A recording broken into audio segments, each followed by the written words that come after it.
Hey guys, welcome back. It's grimreaper coming for another video for Raidshadowlegends. Hopefully you're doing well and hopefully you're looking after yourself and hopefully having a great start to the week wherever you are in the world. Today I'm going to give you guys a warning and a bit of a wake-up call to the Turtles event. So make sure you stay tuned and let's get into today's video. I don't normally make these type of videos, but I actually wanted to bring some attention to mine because in the past, a lot of the past, my stream, especially my Twitter, my viewers on Twitch would say that I predicted a lot of things over the past 2 years and been consistently right about a lot of stuff from how their Plarion behave and how their behavior works within, say, Raidshadowlegends with money. And I can definitely tell you I'm talking from personal experience as well. So today I wanted to give you a bit of a warning and just open your eyes up to some bits and bobs that you might not be aware of. So let's get into it then. I'm going to start off with some news. Obviously this was released yesterday, and again, I don't make these type of news, but I wanted to really give you some pointers that most content creators are probably not talking about in their videos or took into consideration. So this this Wednesday we'll have a 2x event, so starting from the 3rd of September. This is going to be on 4, 5 and 6 star souls from Immortal Soul Zones. Now I'm going to be honest, this event for me is a straight up skip if there is no champion chase needed for the points with the pizza slice. I don't think they ever have done it before, so for me this is a complete skip. So I won't be opening any on my account. I might open on some other accounts because 2x is definitely best to open, but at the moment I can't see anything. I can't see anything on Plarion Play as well for that. So again, you make sure you check in your Plarion Play if you are going to open, to make sure that you're not chasing any resources or wasting any resources, because you always want to try and double dip. Now this is when my warning is going to come. I'm going to go into this first. So this was leaked onto the Google Play Store, and it did circulate the community, and I wanted to give some truths and some facts about this. Now, as you can see here, everything is going on, and you can see what's what, right?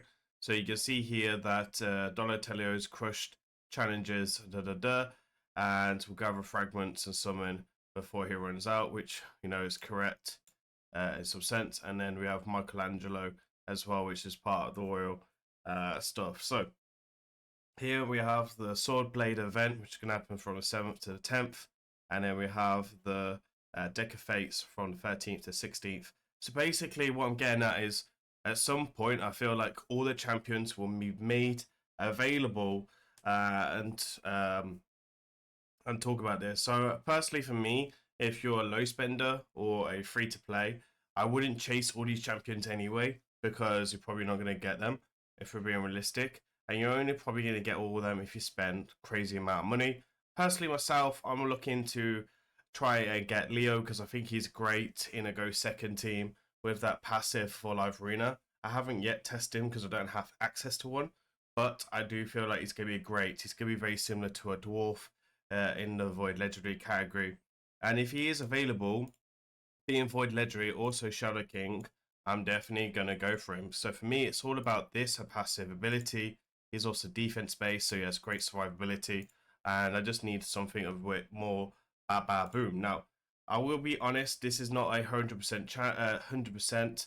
It was confirmed in the CC chat that this was not 100% covered, and this was just like a template of that. So I will be honest, this is not 100%, but I do feel that these champions will be available, because in the Chaos Awakening event, every single champion was available other than the mythical, right? So the mythical is only available on 10x events, and you had to basically go for her over that. We have got a long period of time, so I do feel like they'll milk your wallets as much as possible and really trying to push it onto you to get these champions overall. And I feel like a lot of people have skipped these events anyway because these champions are not crazy good. So for me, I will probably pick them all up if I can, because it would be cool to have them. There is part of my childhood. I am a 90s baby, and yeah, it would be cool to get them, but the main one I'll be looking to get will be Leo. Personally, for me, April is a bit underwhelming from what I've seen. Scratch did a great video on her, and if she's available on a Titan event like it says here, then for sure I will pick it up. We have got further news that the Titan event is live, so I think that this pretty much covers this, but I wouldn't be surprised if we see a second one, because I believe in the Alice one we've seen 2 Titan events for the Alice. In the Wonderland, if I remember correctly, I think one of the collabs we've seen 2 Titan events, and I'm pretty sure was the Alice one overall. So for me, this is a warning. If you want to try and pick them up for low spenders, free to play, this is definitely the better route to go. It might be expensive, but it's going to be cheaper than chasing them through shards, which is an RNG factor. Let's talk about the Prism event then very quickly. I don't want to put too much time into this because I don't personally like promoting these type of events, but personally, the only ones worth going for here, like I said, Leo. Everything else here, I'm pretty sure is copies for empowerment, which is okay, but the headline's been dropped from 2% to a 0.5. I don't think it's really worth spending any money. I think it's one of the worst summon pools ever. I feel like if you're a new player and you want to go for a couple of epics because they're pretty decent, Phoenix has like crazy damage in Hydra. Jarga's great in Clan Boss early game. Deacon could definitely be used in Reno early game. All of them great in Faction Wars, Stagnite, in P vs E content. Faircon Fat's great for Clan Boss. He's great for Spider. It's a great way. There's Lady Mikage epic as well here as well. So that's probably, there's actually 2 here, which is what I'd probably talk about most lightly. Again, try and do all the free ones if you can, save your Donny for better. Now let's talk about the main thing that I want to talk about, the Titan event. So with the Titan event, I want to talk about the main factor, and that is the soul, right? The main reason why you do this is going to be for the souls. We have a 3, 5, and a 1, 3, or 5. Now, I think for minimum, every player should try and do 3, and I think if you got the resources, I know you want to be doing the 5-star. Now, let's talk about Leo's kit. Donny's kit. Donny is not a crazy champion by any means, but he does offer everyone a reset on this ability. So it decreases the cooldowns of all ally skills set for this champion by 2 turns. This skill cannot be reset itself. So like basically all the sets, etc. don't work. And he also has an increased speed as well. Now for me, this is amazing ability. You can pretty much use this not being booked. The cooldowns would be nice. This could be used in many areas of in-game content and early game content. It can speed up your dungeon runs if you don't have a Kymar. You could test it to see if it's better than Renegade. I'm pretty sure it'll reset maybe even other cooldown champions. So this cooldown decreases like Renegade, right? And you maybe can run double reset for that as well. Renegade can't reset him though, just remember that. And Yumiko can't reset him. But you might be able to reset the free-to-play champion, Lamasu, right? From Siege, if you are winning Sieges, if you have her. That could be some option. You can use him as a speed farm in the arena. So you play like increased speed. You play your CC like Fabian, lock him out. Play your Nuka, try and kill them. If you don't kill them, reset, go again, right? And that is another good way of doing that. It's a really old school strategy in the arena. You can also use him as a go second champion, put him with high resistance, etc. And then try and work that out. He's got good survivability mechanics. He's a support champion.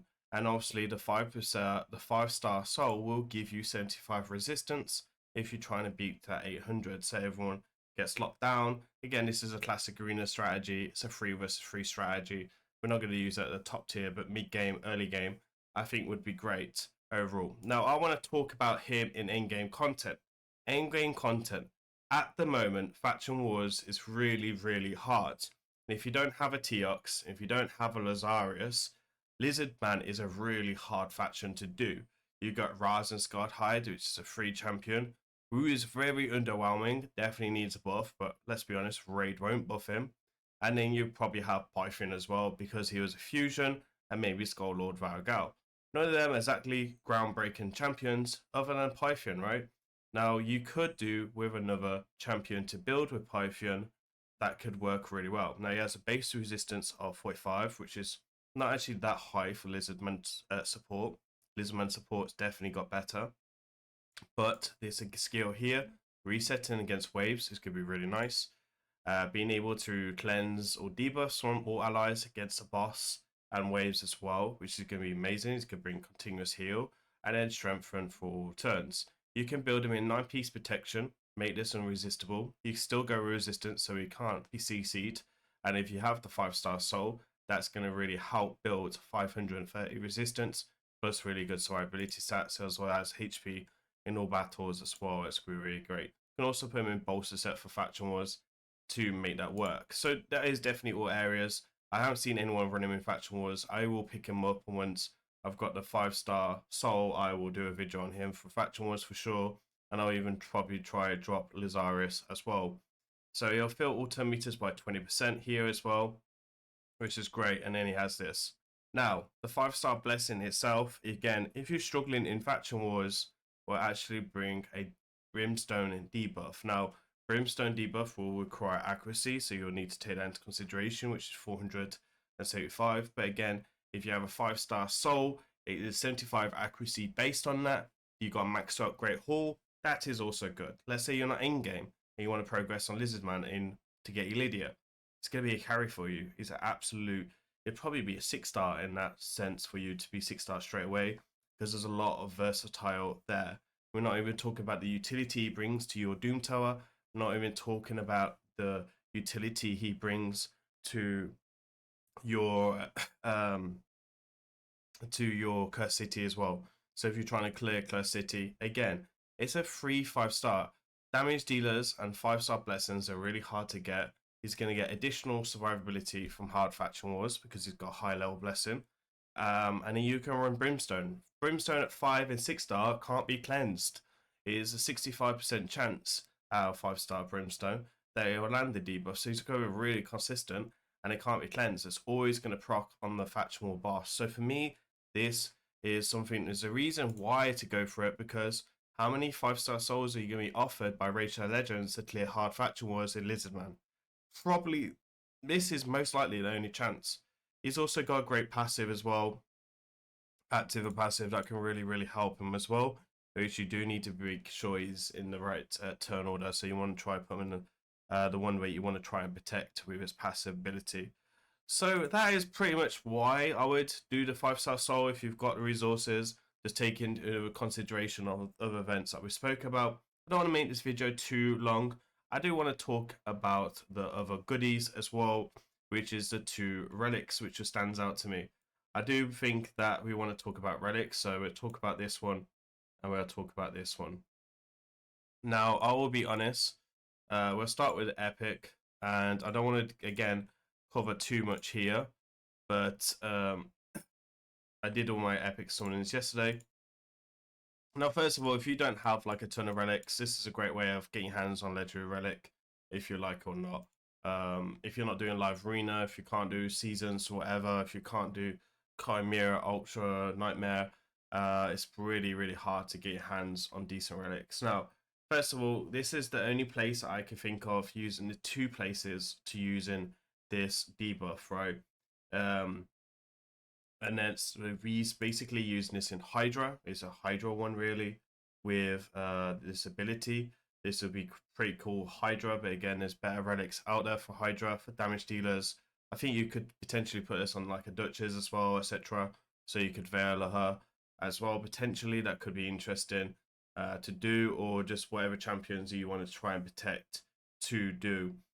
Secondly, and mainly is I think this is a great relic for hard faction wars, because you can have a chance to put a veil on yourself. It has got some damage stats as well. If you want to try and protect your nukers, which in faction war, especially in hard, you probably have 1 nuker, maybe 2. And if you put this on your nuker, you can hide your nuker from the boss, especially if it's single target abilities, and then offer them a bit of extra support in that area. Again, it's got so-called gemstones, so you can put a boss layer in there to help against faction wars if you needed to, if you had to spare gemstones for that. So I definitely think it's a great relic. I've got one on my account already, I'm pretty sure. So we could test it in the future when I got some more Stardust. And I think when they give you opportunity to grab a legendary relic, I think you kind of must do it anyway. And if you're going to go for the 5-star, I can see you picking this up. So let's talk about the stats. The stats are really good for Rodus. Let's talk about that. Attack, HP, and critical rate. There's probably better relics out there for Rodus for sure.